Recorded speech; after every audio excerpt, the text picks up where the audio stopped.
All right, we're calling Scottsdale, Arizona Police Department. Scottsdale Police, do you have an emergency? No. I need you to hold for a second. I gotta handle another Well, that's why I called the non-emergency number. Thanks so much for holding. How can I help you? Is everybody safe? Yeah. No, I just wanted, I mean, who calls a non-emergency number with an emergency? I mean, that's whack. I mean, why dial 911 when you can dial 480? Sir, what is it that I can help you with? I just wanted to commend all of the heroes of the Scottsdale Police Department, the unsung heroes, especially Sergeant Steele. I'm no lawyer, but his investigative skills are unparalleled. I mean, even after reviewing video footage of some random person stomping on Yesenia Garcia's windshield, they still arrested her. It's all good. You guys didn't have to pay the $200,000 after all. That was on the taxpayers, right? Just another day in the life of dirty cops, right? Congratulations. You're part of the problem. Okay, have a good day. You too. This woman just won a settlement from Scottsdale after police wrongfully arrested her for a hit and run almost 3 years ago. Officers belittled her, called her a liar, and ignored clear evidence of her innocence. Tonight's meeting. It's Scottsdale City Council meeting. It was a quick vote. Unanimous. Thank you very much. Members approving a $200,000 settlement to end the lawsuit brought by Yesenia Garcia.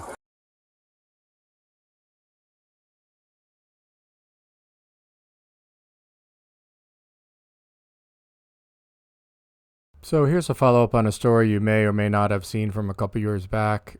This is truly atrocious. Scottsdale, Arizona, once again accuses this woman of a felony hit and run, accusing her of hitting a pedestrian and fleeing the scene due to a damaged windshield. This is truly amateur hour policing. Even after seeing the surveillance footage, they still prosecute and arrest this woman. Back here to your car. It was like that, and yes. Then you went straight to us? Yeah, I told him, like, oh my god, no, what the hell, are you serious? And then I'm like, look, the cops are right there, should we tell them? And he's like, yeah, hold on. And then he went to go get you guys. So when you got back here, you saw your car and then you saw us and you went to us, you never got in your car? No. Okay. Okay, that's what's going to answer. Okay, Yesenia, is I see your name is Yesenia? Yes. Okay, ma'am. So my name is Officer Roberson. I'm with the traffic unit, and I'm Yes. here to assist with the investigation. I've got some bits and pieces of what's been said. Yeah. So you correct me if I'm wrong. Okay. I've been told that you and your boyfriend were at a club. You came back, found your car like this. Correct. Contacted the police who were already in the area. Yeah. Is that right? And I just heard you tell Sergeant. Yes. The sergeant right here that you did. Look at this cop shining his powerful flashlight in her eyes. Talk about some small dick energy, bro. Like, come on. Get in your car at all. No, not at all. We saw the lights. Okay. And so I'm like, should we tell the cops? And then that's when my boyfriend's like, yes. All right. And then he went to go get them. Okay. Okay, why you should never talk to the police. Let me just spell it out for you. Let me make it plain to all of you. These are the top 10 reasons. Number one, and this really ought to be good enough. Contrary to what you laymen instinctively and naturally suppose, it cannot help. There is no way it can help you. Plenty of folks think that it can, and they're always wrong. You cannot talk your way out of getting arrested. Officer Brook, you've interviewed thousands of criminal suspects. Have you ever, how many times in your experience, have you approached someone, asked if you could ask them some questions because prior to the interview you had some evidence pointing to his possible guilt? And because of the extraordinary persuasiveness and eloquence with which he articulated his innocence, you said, oh, sorry, never mind. Bad call, my bad, I won't. And he talked you out of arresting him. You know the answer to that. Never. Never. It never happens. I've often asked other criminal defense attorneys, in all of your experience, have you ever once had a case where you looked back in hindsight and said, thank God my client talked to the police? They laugh at me. They laugh at me. They say, you've got to be kidding me. You cannot help you. You can't talk your way out of getting arrested. And contrary to what you might suppose if you never studied the rules of evidence, what you tell the police, even if it's exculpatory, cannot be used to help you at trial because it's what we call hearsay. Under the rules of evidence, specifically Rule 801D2A, if you want to look it up, everything you tell the police, as the saying goes, can and will be used against you, but it cannot be used for you. From time to time, I've known attorneys who tried to call to the stand a police officer and say, officer, would you tell the jury what my client told you because what my client told him is actually good for my case? If you tried that at trial, the prosecutor will object to that as hearsay, and the judge will agree. The police will not be allowed, at your request, to tell the jury what your client told him, no matter how good it may be for your case. It cannot help. And that ought to be good enough reason. That ought to be reason enough to keep your mouth shut. Okay, tell you what. As long as you're standing up, it's a good time anyway. Why don't you face me real quick, and I'm going to ask you a couple of things. Okay, do you have any recent head injuries? No. Do you have any physical disabilities? No. Do you wear contacts or any kind of corrective eyewear? No, sir. All right. Have you taken any prescription No, sir. or over-the-counter medications today or tonight? No, sir. Any illegal drugs? No, sir. Do you have any current problems in the inner ear, such as an inner ear infection? No. All right, cool. Sergeant Steele, can I have a minor interruption to speak with you, 1013? Yeah. With somebody? Hey, sorry to interrupt you. I'm going to give you one more chance to be honest with us. We're pulling the cameras and we're bringing a witness over that saw the car driving. Okay. It's a crime to provide false information to law enforcement. So when you I'm giving you an out. I'm trying to tell you. Okay. So let me tell you this though. Before the person that was hit assaulted somebody and was running. I know she's concerned because she's been drinking. Normally, when it's a hit and run involving injury, it's a felony. And I'm telling you, I need you guys collectively to believe me and understand we are not lying to you. We were not driving this car on 6th Ave or 6th Street, wherever you guys have the say keys you guys for the were at. car. This vehicle just hit a person. This vehicle did not just hit a person. It 100% hit a you person. You cannot cannot put this vehicle there at this So person. when we test the DNA off the windshield, it's not going to come back to the guy that's in the hospital right now in life-threatening condition. I could not tell you that because 100% pure intimidation tactics, and if the DNA doesn't match, then we're going to just say, well, no big deal. me or her were not driving this car. I have the keys. There's no other way to drive this car because I have the keys on me. We've been here since 9 o'clock. Go full video. Okay, go grab the video and then... Pull video from there, and if while you at it, pull video from Hi-Fi and Casamigos, you will see we've been here. If we pull the video 9. from Casamigos and Hi-Fi, it's going to show you guys leaving right before the accident happened. No, it's not. You're making a scenario for that works out for you guys. Your vehicle, the one you have keys to that nobody else could have driven, the seating position is only in a position that your girlfriend could have fit behind the driver's. Because she drove here. But the problem is, listen, please listen to me. I'm not going to listen to you because This guy's already too late, but this is the point where you stop talking to the police. Seriously. you're lying to me. I'm not lying to you. You guys drove here. I have no reason, sir. I have no reason to lie to you. Was the vehicle damaged when you guys parked it? No. How would the vehicle have gotten damaged if you are the one that has the keys for it and nobody else has the ability to drive it? I'm telling you. What is your name? Sergeant Steele. Sergeant Steele. I am telling you. She drove here perfectly fine. Parked here. When we parked here, she said, "There's always a parking spot on this street. Never fails." That's exactly what she did. When we arrived here, there were 2 units here already. When we arrived here, there were 2 units here. Nothing was wrong with this vehicle at all. We walked to Casa Amigos, met her brother and her sister-in-law there. Then we went to Hi-Fi. That is what we did tonight. And then you came back and somehow and the car that you have... And we came to this.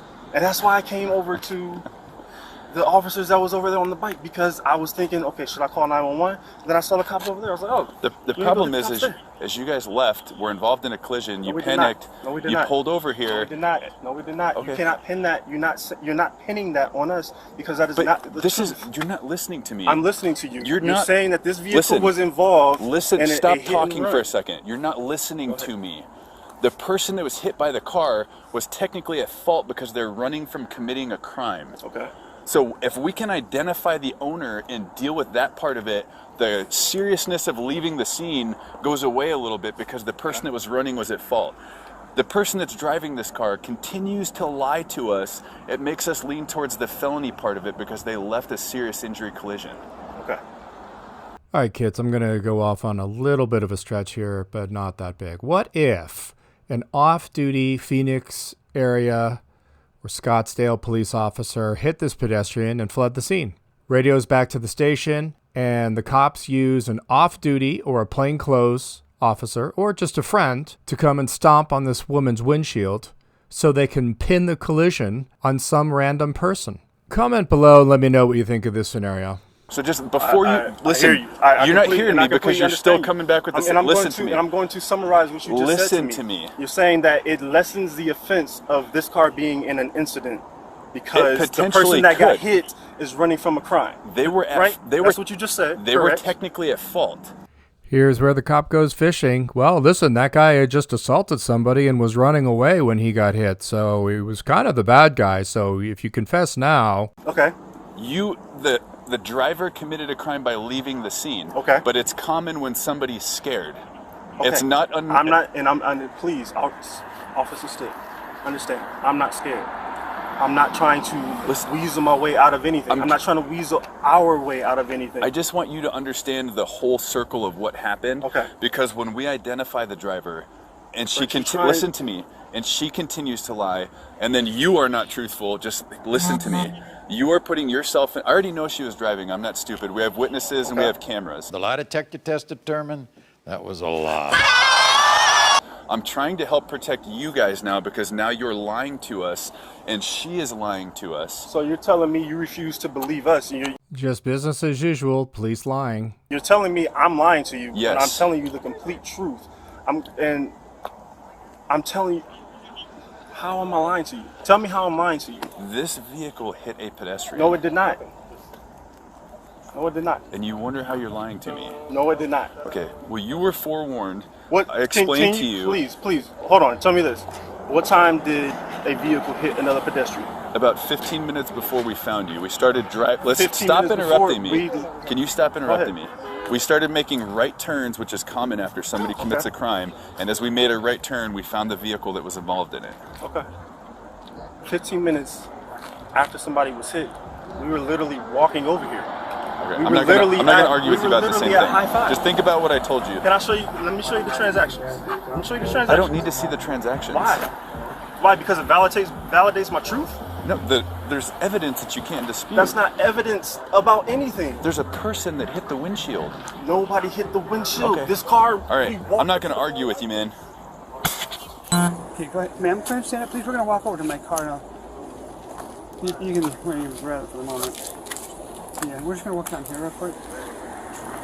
I don't care what anyone else says. Sergeant Steele is a hero, man. This is some amazing police work.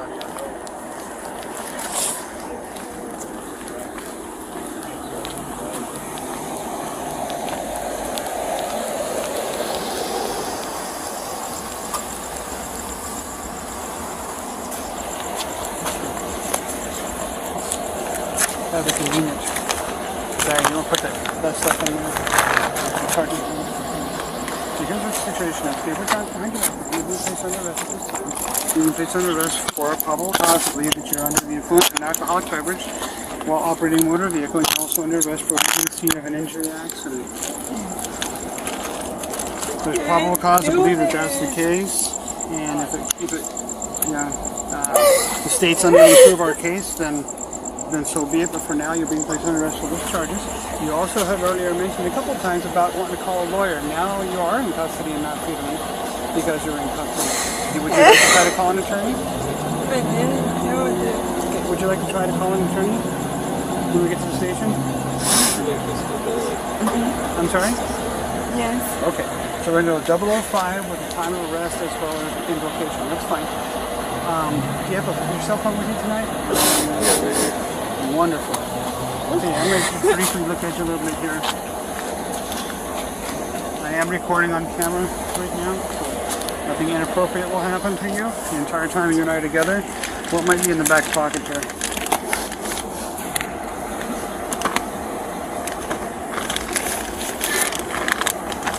Okay, we're going to have a seat back here, and I'm going to go to the station as quickly as possible to get you into a phone room so you can try to call an attorney.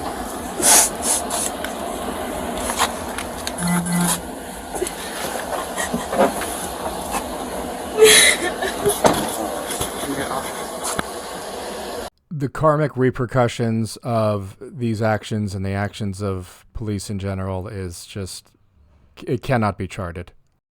So this is where it gets even better. I pulled this off of Twitter. Even though, despite Yesenia Garcia being 100% innocent, the department determined the probable cause still existed. In the chief's prepared statement, quote, "We made some mistakes, plain and simple." Oh, we don't have the internal investigation itself yet. I'll keep pushing to get it. Unbelievable. Oh my God. Feel free to call the Scottsdale Police Department and voice your redress with your government. Thank you for watching the video, you guys. As always, if you like the content, you want to find your way back, hit the subscribe button, leave a comment below, hit the like button. It helps the algorithm. And memberships are available to the channel. Thank you guys so much. and I will see you in the next video.